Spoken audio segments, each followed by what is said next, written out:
Tous les sports pratiqués au sein de la CCHF étaient à l'honneur à l'occasion de la fête du sport pour tous. Avec ses 40 communes membres, la CCHF a été la première collectivité de plus de 50 000 habitants labellisée Terre de Jeux 2024 sur la totalité de son territoire. L'opportunité était donc donnée d'offrir aux habitants une manifestation sportive unique et inédite en vue des prochains Jeux Olympiques à Paris.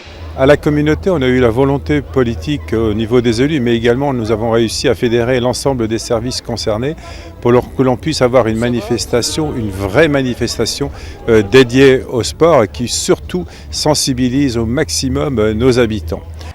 Les habitants ont répondu présents puisqu'ils ont été près de 4000 à venir au complexe sportif d'Eldick et au stade de Honte de Wormhout, transformé pour l'occasion en un vaste terrain de jeu où petits et grands, amateurs et sportifs confirmés ont pu s'essayer à une multitude de sports et se lancer des défis.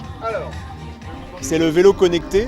En fait, c'est un vélo qui est attaché sur un home trainer qui permet de faire du vélo en statique et de mesurer la puissance développée par le coureur, enfin par l'athlète dessus.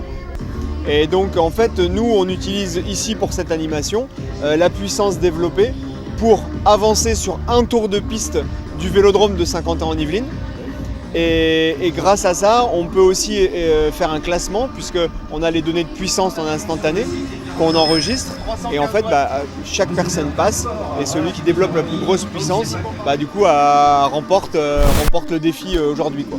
Un athlète de très haut niveau qui prépare les Jeux Olympiques, il est autour de 2400-2500 watts. D'autres défis étaient tentés, notamment ici avec l'athlétisme consistant à faire un tour de piste en courant les yeux couverts pour se retrouver dans les conditions d'une personne malvoyante.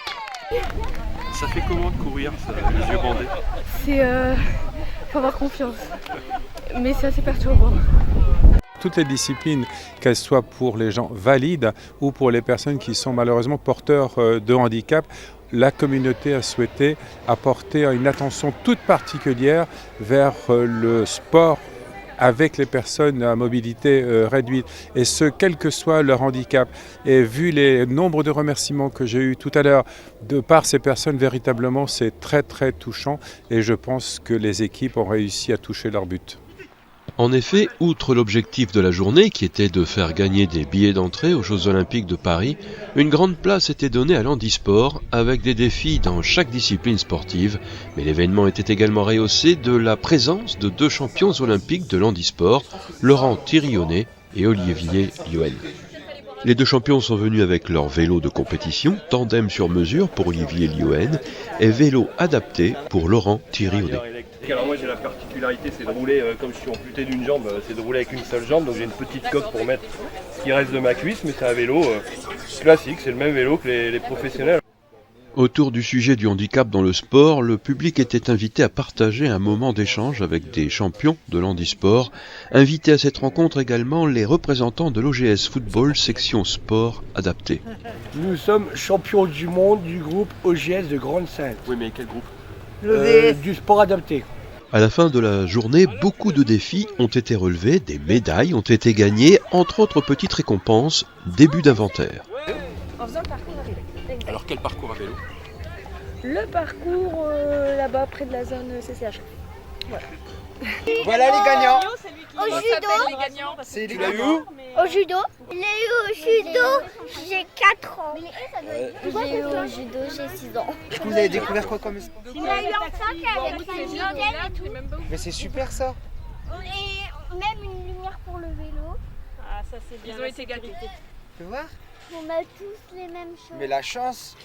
Vous avez eu ça où alors? Au rugby. Et j'ai eu même... on a eu ça. D'accord. Moi je l'ai déjà eu. Cette journée de sport était placée résolument sous les signes complémentaires de la convivialité et de l'inclusivité, puisqu'il aura été beaucoup question de sport pour tous.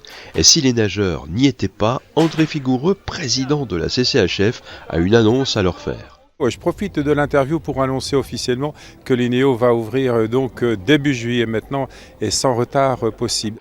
En Terre de Jeux 2024, la CCHF a permis aux participants de remporter une 40aine de billets d'entrée au JO de Paris en promouvant pleinement l'esprit olympique en Hauts-de-Flandre.